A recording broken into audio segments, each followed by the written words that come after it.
శ్రీమాత్రే నమః. తాంబూలాలు ఇచ్చుకునే విషయంలో ఒక రహస్యం చెప్తున్నాను, జాగ్రత్తగా వినండి. కనీసం 5గురు ముత్తైదువులకి మీరు తాంబూలం ఇచ్చుకోవాలి, లేదా 5గురు ముత్తైదువుల ఆశీర్వచనం తీసుకోవాలి.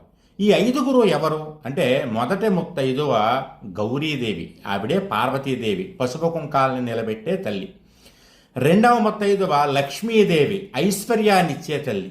మూడవ ముత్తైదువ సరస్వతీదేవి, జ్ఞాన సంపదనిచ్చేటటువంటి తల్లి. నాలుగవ ముత్తైదువ పులోమజ అంటే శచీదేవి, ఇంద్రుడి యొక్క భార్య, అధికారాన్ని ఇచ్చేటటువంటి తల్లి. ఈవిడికి ఉన్నటువంటి పుణ్యం వల్లే ఇంద్రుడు స్వర్గాధిపతి అయ్యాడు, లేకపోతే ఇంద్రుడికి అంత శక్తి లేదు. ఇక 5వ ముత్తైదువ రతీదేవి, మన్మధుడి భార్య. భార్యాభర్తల మధ్య అన్యోన్యత, ప్రేమ ఉండాలంటే ఈవిడ కూడా ఖచ్చితంగా ఉండాలి.